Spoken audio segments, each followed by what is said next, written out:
You may have said it before, but the true story of how you got Diner, like how when you went with Michael. Michael King. Even people who listen to your podcast go, I think he's told this enough. Okay, I'll tell it. No, but you. No, and I, as you know, I'm not prone to leaving the house a lot. I don't like you. So you want to go? No, I don't really want to go anywhere. And but Michael was this. Come on, let's go do something. We're going to have lunch. Mm-hmm. And I said, I have to go. I was going again to Florida. I was going to, and I said, I need to buy socks. I don't have enough socks. I'm going to Macy's. He goes, well, let's go. We'll go. Listen, he said, I have an audition. I got to drop off a picture at this casting, something, and then we'll go to Macy's. You pick up socks, and then we'll go for lunch. I said, all right, that's an afternoon. So this is our life. Yeah.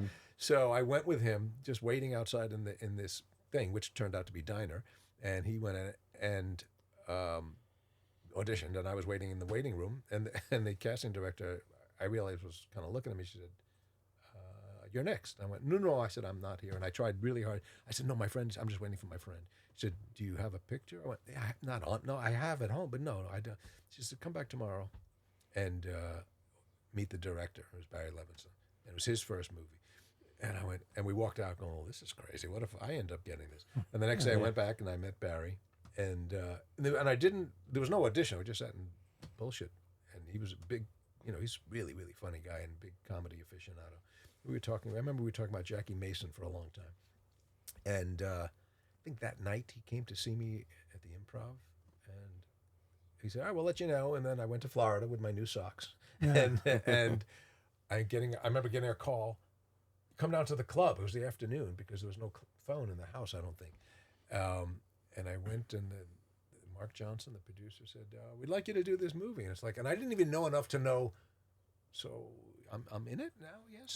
And he goes, and he goes, do you have any commitments? We're going to shoot from this date in February to the end of March. Do you have anything? Like, and now I know, like, well, actors, you have to make sure they're not doing another movie. Right. I said, I have one show in New Jersey on a Thursday. It was a Jerry Stanley gig. $50? 75. 75. And I'll try to get out of that. Yeah, I think I can get out of it. Yeah. And then a week later, I was in Baltimore. Oh, so yeah, amazing. so it was an accident, and and I always, to me, that was such an example of not just show business but life. It's like the things that end up being the most influential and impactful are rarely things you planned or according to any silly plan that you had. And that was the other thing that going back to this Michael McDonald book, that was sort of the theme that emerged because we didn't know what we were doing. But by the end of telling his life story, so gosh, all these things that happened. He got into Steely Dan because one guy he met one night called him a year later. Can you come down and audition for Steely Dan? Oh my! And he's 19. Wow. When? He said now. Went, well, okay. And now you're in Steely Dan, which leads to Doobie Brothers, which leads to enormous success. So you never know. Do you still have any of those socks? I'm wearing them. You don't let go of a pair of socks like that. You think those things happen by accident? Well, if you want to get spiritual about it, there's something fated about it, but accidental in the sense that they're not what you had planned. And if you had not, anything, good things and bad things. Boy, if you had not crossed that street at that moment, you wouldn't have gotten hit by that bus. Or, gee, if you had walked a second later, you would have been. Thank goodness you didn't. So, yes, you can make a case of, like, is it angels watching over you? Mark and I interviewed George Schlatter, and he just said, "Oh, my whole life was a series of accidents. Yeah. Everything was an accident." But I think that's everybody. Yeah, he speaks a lot about everything's an accident to him. Yeah. Then he tripped on the way up. On purpose, though. 94 years old. George Schlatter? Yeah, he's unbelievable. So one of the things that you have that a lot of people, you're just naturally handsome. That. Yeah. Reclusive. And aside from likable, you're a natural out there. Like when you did Diner, there wasn't a lot of preparation. You weren't going to studying for years. Well, that's the irony. If you remember, I actually was in an acting class, and I thought, because that was the world, that, casting agents come into comedy clubs, and you should. So I was in an acting class, and did it help? Probably in some way. But so when I had this quote audition with Barry Levinson, I couldn't wait to show off my skills that were a month old. Mm-hmm. and but the irony, if you remember, I had 15 minutes of diner material in my act. It was like, because we used to go to the Green Kitchen, this diner near around the corner from Mark and my apartments. And so I said, "Oh, a movie about diners. I got all these jokes about diners." I don't need to hear that. And I was like, "No, but I have it." So, but I remember thinking, you don't want to see me act because I know how to act now. And I was like, "No."